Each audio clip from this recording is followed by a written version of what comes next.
السلام عليكم يا شباب، عاملين ايه؟ يا رب تكونوا بخير والدنيا كده جميله معاكم. زي ما وعدتكم احنا ان شاء الله الفتره الجايه في مفاجآت كتير، ودي واحده من المفاجآت بتاعتنا. تمام، ان انا باذنك يا رب هصور لكم كل الفيديوهات بتاعت الهوم ورك، تمام، وابعتها لك كده على اليوتيوب تتفرج عليها في بيتك وانت قاعد معزز مكرم معاك خربوش الشاي الجميل بتاعك، وان شاء الله تقدر تلم فيه شابتر 1 معايا.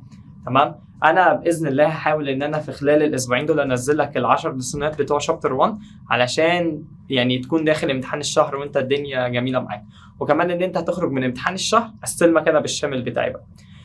بالنسبه للجوائز نتكلم عليها في السنتر احسن. تمام، تعالى دلوقتي بس نبدا كده في ليسون 1. تعالى في الاول هنعمل سامري بسيط لكل ليسون، بعد كده نبدا نحل الهوم ورك بتاعه ان شاء الله. تمام، قبل ما نبدا كده قول معايا حاجات بسيطه كده. رب اشرح لي صدري ويسر لي امري واحلل عقدة من لساني يفقهوا قولي. بسم الله، اللهم ارزقنا الفهم. يلا نبدا بقى. بص يا سيدي، زي ما اتعودنا قبل ما نبدا لازم نصلي على النبي طبعا. طيب دلوقتي احنا عندنا ليسون 1. طيب ليسون 1 كان بيتكلم عن حاجه اسمها environment. طيب الانفايرمنت كنا بنقول ان في تو فاكتورز بيأثروا عليه. تمام، كنا بنقول في حاجه اسمها ابايوتيك فاكتور وحاجه اسمها بايوتيك فاكتور. طيب الابايوتيك فاكتور كنا بنقول ان دي حاجات نون ليفنج، تمام، حاجات مش حيه. زي مين؟ زي مثلا اللايت والاير وكمان الووتر. لكن البايوتيك كنا بنقول ان دي حاجات ليفنج. تمام، مين هم الليفنج اورجانيزمز؟ عندك الهيومن والبلانت والانيمالز، وزياده من عندي المايكرو اورجانيزمز. تمام، فاحنا عندنا دي هيومن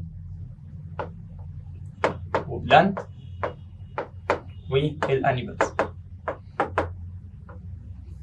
طيب عندك بعد كده بقى، لو انا جيت بصيت كده على الانفايرمنت هلاقي ان احنا عندنا في حبه ايكو سيستمز. تمام، وكل ايكو سيستم بيتقسم لحبه سفيرز. طب احنا عندنا كام في سفير على كوكب الارض؟ قال لك ان احنا بنقسم كوكب الارض لكام سفير؟ 5 في وش ولا 5. تمام، عندنا 5. بص بقى، اول حاجه وده اكبر سفير فيهم اللي هو الهيدروسفير. تمام، وعندك بعد كده الاتموسفير. تمام، وعندك حاجه اسمها كريوسفير، ليزوسفير، واخر حاجه البايوسفير. طيب تعالى نمشي بقى كده واحده واحده. تمام، ونبدا ندي مثال على كل واحد. تعالى نبدا بالبايوسفير، نبدا من تحت لفوق كده. انا عندي البايوسفير، لو تفتكر كده البايوتيك فاكتورز اللي احنا قلناها للانفايرمنت اللي هو الهيومن والبلانت والانيمالز والمايكرو اورجانيزمز، هو ده البايوسفير. فانا هنا اختصارا دلوقتي هقول لك ان هنا في حاجه اسمها ليفنج اورجانيزمز، يعني كائنات حيه. طب بالنسبه للليزوسفير، الليزوسفير انا دايما بقول لهم كده في السنتر ان احنا عندنا اي حاجه اقدر ادوس عليها برجلي بعتبرها من ضمن الليزوسفير. عندك الساند والسويل والماونتنز. تمام، كل دي حاجات تقدر تمشي عليها فتبقى من ضمن الليزوسفير. تمام، فاحنا هنا زي ما قلت لك مثلا نقول السويل عشان تفتكر بيها بس ان احنا اي حاجه نقدر ندوس عليها. الكريوسفير وده بنقول عليه ان ده الفروزن بارت اوف ايرث، وده الجزء المتجمد من كوكب الارض. لو تفتكر كده ان ده كان بيمثل 2% تمام من الهيدروسفير. طب بالنسبه للاتموسفير، ده الجزء اللي احنا بنقول عليه ان هو اللي فيه الاير، تمام، او الجازز بتاعتنا. طيب طبعا الاير بقى فيه اكسجين وكربون دايوكسيد ونيتروجين والحاجات دي كلها. طب بالنسبه للهيدروسفير وهو ده موضوع الدرس اصلا، تعالى نشدها في حته بره كده. طيب انا عندي الهيدروسفير بتتقسم تمام لجزئين، حاجه اسمها سولت ووتر وحاجه اسمها فريش ووتر. طيب قبل بس ما نبدا نتكلم على البرسنتج هنا، تعالى نعمل كره بسيطه هنا كده. انا لو اعتبرت ان الكره دي كوكب الارض وجيت عملت شارت كده بسيط وكتبت هنا 70% وكتبت هنا 30%. طيب انا عندي ال 70% دول بقول دايما عليهم ان هو الووتر، ده الجزء بتاع الميه كله اللي موجود على كوكب الارض. لكن ال 30% ده ايه؟ ده اللاند، اللي هي مساحه السطح اللي احنا بنقدر نمشي ونعيش عليه في كوكب الارض. تمام؟ طيب يعني انا دلوقتي اللي انا فهمته ان الهيدروسفير النسبه بتاعته كلها على كوكب الارض قد ايه؟ 70%. وخلي بالك ان احنا عندنا الميه دي الميزه الوحيده اللي عندنا على كوكب الارض، تمام؟ يعني اللي بيميز كوكب الارض دونا عن بقيه الكواكب بتاعه السولار سيستم او عامه الكواكب عامه، ان احنا كوكبنا فيه ميه وباقي الكواكب لا، تمام؟ طيب بالنسبه بقى للبرسنتج بتاعه السولت ووتر والفريش ووتر، انا عندي السولت ووتر، تمام؟ نسبه الووتر او الميه المالحه اللي موجوده على كوكب الارض هي 97%، لكن الفريش ووتر بتبقى 3%. طيب هل احنا عندنا الفريش ووتر دي كلها صالحه للاستخدام الادمي؟ قال لك طبعا لا. انا عندي ال 1% ال 3% دي بنقسمها لحاجتين، ل 1% و 2%. طيب انا عندي ال 1% دي ده بنقول عليه الجزء الافيلبل، تمام؟ الجزء اللي احنا نقدر نستخدمه، لكن ال 2% دي اللي احنا لسه قايلين عليها من شويه اللي هي الايه؟ الفروزن بارت، اللي هو الجزء المتجمد، تمام؟ وطبعا الجزء المتجمد ده، تمام، عباره عن حاجتين، يا اما الماونتن توبس قمم الجبال، يا اما حاجه اسمها الجلاشيرز الانهار الجليديه، تمام؟ طيب الدنيا جميله لغايه دلوقتي؟ طيب الحمد لله. طب احنا دلوقتي عندنا هقول لك حاجه بسيطه، خد سكرين شوت الاول، لا استنى اجي الناحيه الثانيه، خد سكرين شوت الاول. خلصت؟ خدت السكرين شوت الجميله؟ طيب يلا نمسح بقى. طيب يا عمنا خلاص خدت السكرين شوت، تعالى بقى نبدا في الووتر سايكل بتاعي. بص يا سيدي، احنا كنا بنقول ان الووتر سايكل، تمام، هي عباره عن حبه ايه؟ حبه احداث بتحصل ورا بعض كده. بمعنى يعني احنا عندنا ادي بحر جميل اهو، تمام، وادي ده جبل، تمام. استنى بس كده ايه، نمسح الزيادات بتاعت البحر عشان بس ايه السكرين شوت يطلع حلو. طيب بص يا سيدي، عندك بعد كده بقى في الشمس الجميله بتاعتنا، تمام، بس نعملها عين. طيب احنا عندنا الشمس بتطلع حاجه اسمها سان لايت، بديهيات يعني. فاحنا عندنا اول لما ضوء الشمس يبدا ينزل كده على الميه بتاعت البحر، يبدا يحصل ايه؟ هيتنج. طيب وانا اول لما الميه بتبدا تسخن بتحصل عمليه اسمها ايفابوريشن، ودي اول عمليه عندنا. طيب وايه هو الايفابوريشن؟ ان انا احول الميه من الليكويد ستيت للجازيز ستيت. طيب اول لما الميه بتبدا تطلع على صوره بخار كده في الجو، تمام، بتبدا تحصل البروسيس الثاني اللي هي عمليه الكوندنسيشن. طيب واول لما الميه بيحصل لها كوندنسيشن بتتحول من الجاز للليكويد. طيب هي بتتحول من الجاز للليكويد بقى مش بمفهومك ان هي تبقى ميه سايله كده، لا، ده بتبقى عباره عن ووتر دروبلتس، قطرات ميه صغيره كده، تمام. طيب قطرات الميه الصغيره دي بتبدا تتفاعل مع او تتجمع مع الاتربه اللي موجوده في الجو وتبدا تكون لنا الكلاودز. فانا عندي بعد ما الكوندنسيشن حصل بتبدا مين اللي يظهر؟ تبدا في كلاود جميله كده تظهر في السماء. الكلاود دي تفضل ماشيه مع الويند كده لغايه لما توصل عند منطقه فيصل كده. لو الكلاود نزلت اللي جواها هنا ناحيه البحر بتنزل حاجه، لو نزلت هنا على الجبل بتنزل حاجه ثانيه. ناحيه البحر بتنزل رين، ناحيه الجبل بتنزل سنو. اذا كان رين او سنو بقى الاثنين دول انا بسميهم بريسيبيتيشن، تمام، اللي هو تمام الهطول، تمام. يبقى انا كده عندي في الووتر سايكل في كام بروسيس؟ في عندنا 3 قلناهم لغايه دلوقتي، ايفابوريشن، كوندنسيشن، بريسيبيتيشن. طيب انا عندي الايفابوريشن قلنا بحول من الليكويد للجاز، كوندنسيشن من الجاز للليكويد، بريسيبيتيشن ان انا عندي الكلاود تنزل لنا حاجتين، يا رين يا سنو، تمام. طيب ده جميل ومفهوم لغايه دلوقتي والدنيا حلوه. طيب لو نفترض بقى ان الكلاود دي كانت مشيت مثلا كده، ادي نفس الكلاود بس كان هنا بقى في سويل، تمام. اول لما الرين يبدا ينزل كده على السويل، تمام، تبدا السويل دي تشتغل كفلترز، تمام، فتحصل بروسيس اسمها هنا ووتر انفلتريشن. تبدا التربه تنقي الميه من الملوثات اللي حصلت في الجو وكل الكلام ده، وتبدا تتجمع تحت على صوره اندر جراوند ووتر، ميه جوفيه. اتفقنا؟ يبقى احنا كده اتكلمنا عن الاربعه بروسيس بتوعنا، ايفابوريشن، كوندنسيشن، تمام، وقلنا البريسيبيتيشن، واخر حاجه الووتر انفلتريشن. طيب في حبه حاجات كده على جنب بتساعد عمليه الايفابوريشن. طيب تعالى بس ايه نشد كده على جنب ونبدا نقول. طيب نكتب هنا ايفابوريشن.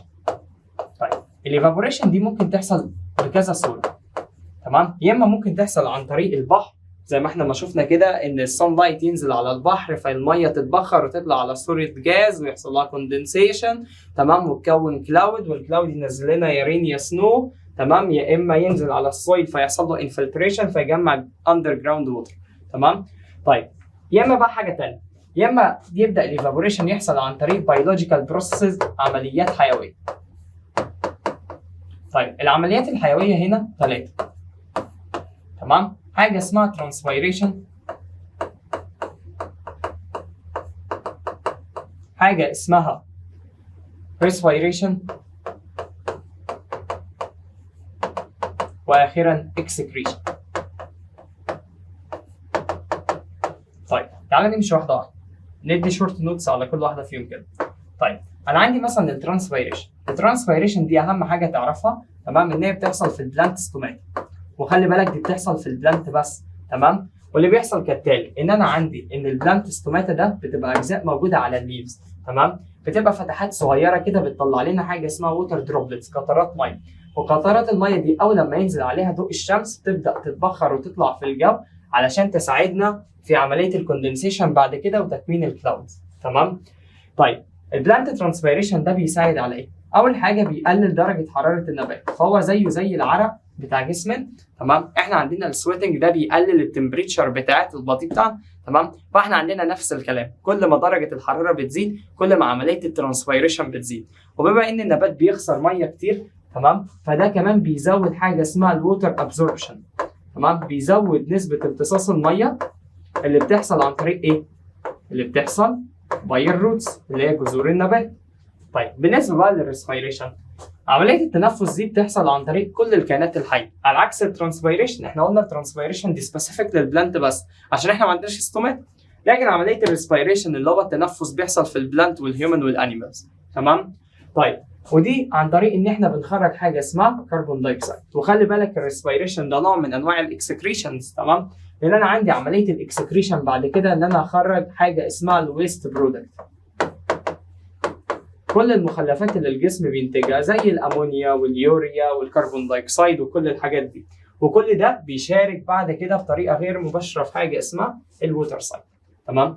ويبقى ده كده ليسون 1 بتاعنا، تمام. اتمنى ان انت الدنيا بقت جميله كده في السمري، خد السكرين شوت الجميل بتاعك ويلا نبدا في البي دي اف اللي بعد كده.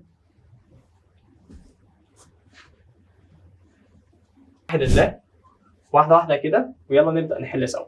طيب احنا اتفقنا من شويه ان احنا عندنا ان الانفايرمنت ده جواه ابايوتيك فاكتورز وبايوتيك فاكتورز، وقلنا ان دي كلها عوامل، والعوامل دي بتتفاعل مع بعض وبتقدر تاثر على بعض، تمام. بناء على المعلومه دي تعالى نحل السؤال الاول. فانا السؤال الاول بقول لك ان احنا عندنا الانفايرمنت، تمام، ده بيتكون من ليفنج، تمام، ونون ليفنج وبيولوجيكال فاكتورز، جميل. فانا عندي كده دي صح لغايه دلوقتي. طيب انا بقول لك هنا بقى ان الانفايرمنت ده بيتكون من biological elements واندبندنت، وكلمه اندبندنت بمعنى مستقل، تمام. فالكلام ده مش حقيقي، فدي غلط. طيب احنا اتفقنا ان كل الفاكتورز اللي موجوده في الانفايرمنت بتinteract with each other، تمام. فاحنا عندنا كلمه اندبندنت دي غلط. طب بالنسبه بقى للثالث حاجه، بقول لك ان الانفايرمنت influenced by يعني بيتاثر بفاريبلز متغيرات، تمام، زي الهيومن، تمام، والليفنج اورجانيزمز. طبعا الكلام ده صح، تمام. فاحنا كده عندنا الاجابه هتبقى 1 و3، تمام. على بعد كده بقول لك ان احنا عندنا the natural environment consists of 4 spheres that are. طيب احنا عندنا السفيرز بتاعت الايكو سيستم بتاعتنا، عايزين نعرف معلومات عنها. احنا اتفقنا ان كل الايكو سيستم وكل الانفايرمنت كله انتر كونكتد، يعني متشابك كمان وبيأثر على بعض. فانا عندي موضوع ان انا اقول عليه، تمام، ان هو not influenced by human activities، ان هو ما بيتاثرش بالانسان، دي غلط، تمام. طيب انا بقول لك هنا interconnected متشابك، وكمان بيقدر ان هو ايه يتعرض للتغيير، فده طبعا صح. هنا بقول لك not connected مش متشابك، ده غلط. وهنا برضو not connected فبرضو غلط. على الانزل تحت. طيب بعد كده بقى انا بقول لك انا عايز اعرف البرسنتج بتاعت الاوشن والسي والسولت ليكس. طيب احنا لو نفتكر كده احنا قلنا ان احنا عندنا حاجه اسمها الهيدروسفير، صح كده؟ طيب واحنا قلنا ان الهيدروسفير كله على بعضه 70%، واحنا بنقسم ال 70% دي ل 97%، تمام؟ سولت ووتر وعندنا 3% فريش ووتر. طيب هو سأل على مين؟ هو سأل على السولت ووتر، فطبعا هتبقى الإجابة 97. طيب جميل. طيب بعد كده بقول لك احنا عندنا الفريش ووتر فاوند ان ريفرز والفريش ووتر الموجوده في الليكس والجراوند ووتر، تمام؟ بتبقى نسبتها قد ايه بالنسبه للفروزن ووتر؟ طب حلو قوي. احنا قلنا ان احنا عندنا الميه اللي احنا نقدر نستخدمها 1%، تمام؟ وبالنسبه للميه المتجمده هي 2%. فانا عندي الواحد بالنسبه للاثنين ده ايه؟ فبتبقى طبعا هاو، تمام؟ طيب تعالى نكمل. هنا بيقول لك انا عايز اعرف الجراف ده بيمثل ايه. طيب احنا قلنا من شويه لما بنيجي نعمل الشارت بنقسم كده الموضوع نصين، او مش نصين قوي، يعني بنقول 30% لاند و70% ووتر، صح كده؟ طيب انا اكبر جزء موجود في الميه هو مين؟ هو السولت ووتر، الميه المالحه، علشان هي بنسبه قد ايه؟ 97%. والجزء الثاني اكبر واحد هو ال 30% بتاعت مين؟ بتاعت اللاند. طب والجزء الصغنون ده مين؟ ده الفريش ووتر. تمام؟ طيب تعالى نشوف بقى. بقول لك which symbol represent الهيدروسفير. انا لما جيت اتكلمت عن الميه قلت بي وسي، فطبعا هتبقى الهيدروسفير اللي هو الفريش ووتر والسولت ووتر، فتبقى بي وسي. طيب مين بيمثل السي ووتر بس؟ طيب السي ووتر اللي هي السولت ووتر اللي هي الميه المالحه، فهتبقى الاجابه سي.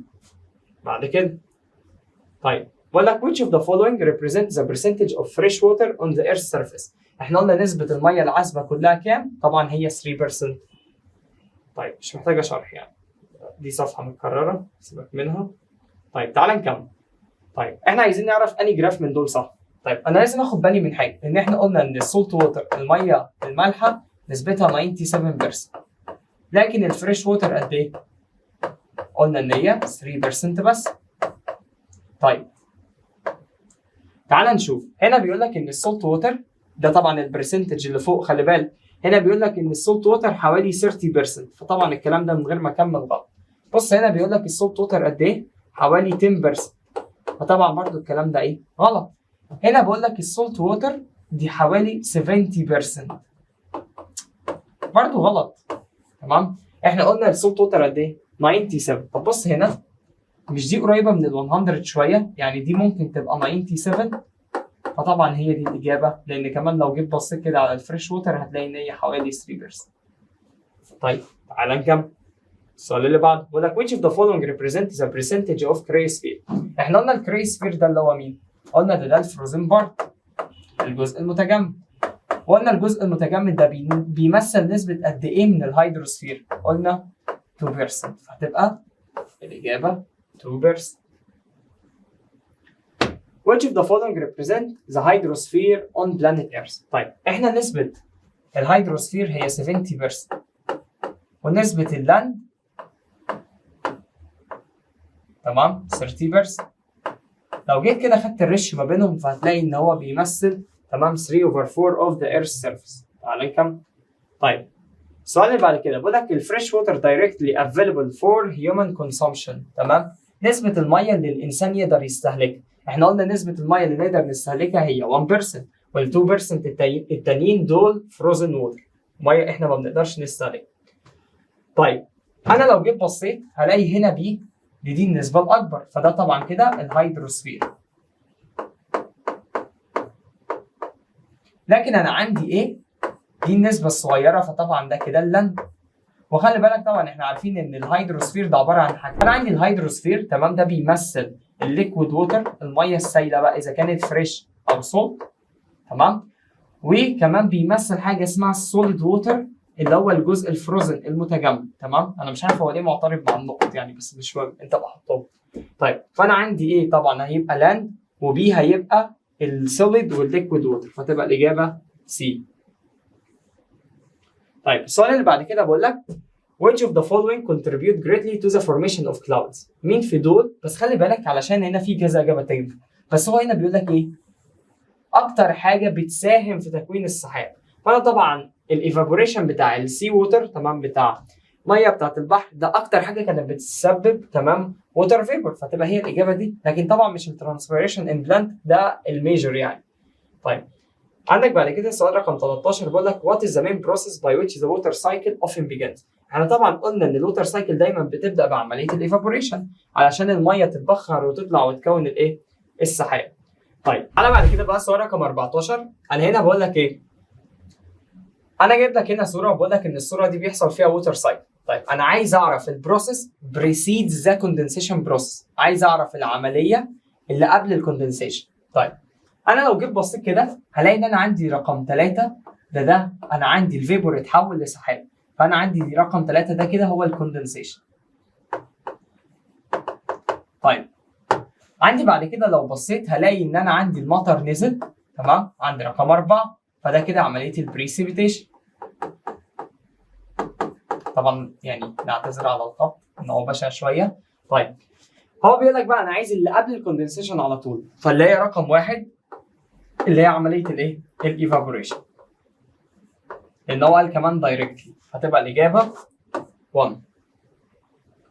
رقم 15 بقول لك the plant gets rid of water through the stomata. خلاص انا عرفتها، النبات بيخرج ميه عن طريق الستوماتا، ده عمليه الترانسبيريشن. طيب بعد كده رقم 16 بيقول لك which of the following process in the water cycle تمام is represented by transpiration in plant. احنا قلنا الترانسبيريشن والريسبيريشن والاكسكريشن كل ده نوع من انواع الايفابوريشن. الووتر can move from the hydrosphere to the atmosphere through the process of. طيب طالما انا همشي من الليكويد اروح للجاز، فدي طبعا عمليه ايه؟ ايفابوريشن. تعالى 18. طيب السؤال ده فيه غلطه، تمام، فسيبك منه. تعالى سؤال رقم 19 بقول لك which of the following biological processes distinguishes plants from human in the hydrological cycle. طيب عايزين نعرف ايه اللي بيفرق النبات عن الانسان في الهيدرولوجيكال سايكل اللي هي الووتر سايكل. طيب طالما انا عايز افرقهم عن بعض يبقى اشوف البلانت بيعرف يعمل ايه والانسان ما بيقدرش يعمله. طبعا البلانت عنده عمليه مخصوصه ليه واللي هي عمليه الترانسبيريشن، واحنا ما بنقدرش نعمل ترانسبيريشن، فتبقى هي دي الاجابه. تمام، لكن الاكسكريشن اللي الانسان بيعمله والدايجستشن اللي الانسان بيعمله والريسبيريشن كمان اللي الانسان بيعمله. طيب دلوقتي هو بيقارن لك ما بين الترانسبيريشن والريسبيريشن. احنا قلنا الترانسبيريشن ده مختص للنبات بس، لكن الريسبيريشن قلنا كل الليفنج اورجانيزمز بتتنفس. انا مش عارف الشاشه عندها مشكله مع النقط، تمام، فانت يعني هنا نقطه وهنا نقطه بس كده. طيب نكمل. فانا بقول لك دلوقتي الترانسبيريشن بيحصل فين؟ فطبعا احنا اتفقنا الترانسبيريشن بيحصل في البلانت بس، تمام. طيب فانا عندي انا ما اعرفش الشاشه كلها معترضه معايا والله، بس يعني معلش. دلوقتي انا بقول لك الترانسبيريشن بيحصل فين، فانا طبعا عندي اي حاجه فيها بلانت اونلي هي اللي صح، فدي غلط ودي غلط من غير مبدا. طيب انا دلوقتي بقول لك الترانسبيريشن بيحصل في البلانت بس والريسبيريشن في البلانت والانيمالز، طبعا صح، لان احنا قلنا الريسبيريشن بيحصل لكل الليفنج اورجانيزمز زي البلانت والانيمال وكمان الايه؟ الهيومن. تعالى بقى الصح والغلط. انا دلوقتي بقول لك ان الهيدرولوجيكال سايكل اللي هي الووتر سايكل بتقدر تاثر على كوكب الارض فيزيكالي كيميكالي وبيولوجيكالي، طبعا صح. ليه؟ علشان هي بتقدر تحول الميه للثري ستيتس بتوعها. طيب الايفابوريشن اند بريسيبيتيشن ار ذا بيزس اوف هيدرولوجيكال سايكل؟ لا، انا عندي اساسا الهيدرولوجيكال سايكل الايفابوريشن وحاجه ثانيه اسمها كوندنسيشن. طبعا الاجابه هتبقى هنا اهو. بعد كده بقول لك الاسيد رين formed as a result of the reaction of water with compound in the atmosphere، طبعا صح. طيب ازاي؟ انا عندي الرين ده عباره عن ووتر اللي هي H2O، تمام؟ الووتر ممكن وهي نازله تقابل حاجه من الاثنين دول، يا كربون دايوكسيد يا سلفر ترايوكسيد، تمام؟ في حاله ان الووتر قابلت كربون دايوكسيد بتبدا تكون حاجه اسمها H2CO3 اللي هو كربونيك اسيد، تمام؟ طيب فده اول نوع من انواع الاسيد رين، تمام؟ طيب او مثلا الووتر تنزل في منطقه فيها فاكتوريز يعني مصانع وتقابل السلفر ترايوكسيد فتتفاعل معاه وتكون لك حاجه اسمها H2SO4 اللي هو سلفوريك اسيد، وهو ده المين كومباوند في الاسيد رين اصلا ان شاء الله، وهتعرفها في الترم الثاني باذنك يا رب. طيب بقول لك الجراوند ووتر is formed as a result of water seeping through sedimentary rocks. ماشي حلو قوي. انا عندي sedimentary rocks بمعنى صخور رسوبيه. يعني ايه كلمه رسوبيه؟ يعني صخور فيها مسام، فتحات صغيره كده الميه تقدر تعدي منها، تمام؟ طيب واحنا قلنا ان انا عندي الجراوند ووتر بتتكون عن طريق ان انا عندي الكلاودز تنزل الرين والرين يعدي في السويل، تمام؟ ويتفلتر وينزل يكون حاجه اسمها جراوند ووتر. فطبعا الاجابه دي صح. عندك بعد كده write scientific term. بقول لك a continuous change between the three states of water من غير ما اكمل طبعا بتعريف الايه؟ الووتر سايكل. طيب بعد كده بقول لك البروسيس اللي البلاند بيتخلص فيها من الميه عن طريق الاستومات للسايلنت دي عمليه الايه؟ الترانسبيريشن. طيب بعد كده بقول لك a type of water that forms as a result of water seeping through sedimentary rocks. طبعا الميه اللي بتنزل تحت وتتخزن في السediمنتري روكس اللي هي الصخور الرسوبيه دي حاجه اسمها الجراوند ووتر اللي هي المياه الجوفيه. طيب بعد كده اخر سؤال في الليسون بيقول لك هو ليه الووتر سايكل بيقدر ياثر على الكوكب الارض فيزيكالي وكيميكالي وبيولوجيكالي؟ هتقول لي علشان الووتر في الووتر سايكل بتقدر تتحول للثري ستيتس بتوعه. تمام، اللي هو السوليد والليكويد والجاز. طبعا احنا قلنا بقى البورد عندها مشكله مع النقط فاحنا ندورها لكم كده. طيب وكده ليسون 1 يكون خلص. نعمل دبل تشيك كده على ليسون 1. تمام، اتمنى ان انت تكون استفدت في ليسون 1. استناني في ليسون 2 ان شاء الله الفيديو الجاي وهتلاقيني بنفس الطعم علشان انا هصور النهارده ان شاء الله. اشوفكم على خير. يلا استودعكم الله.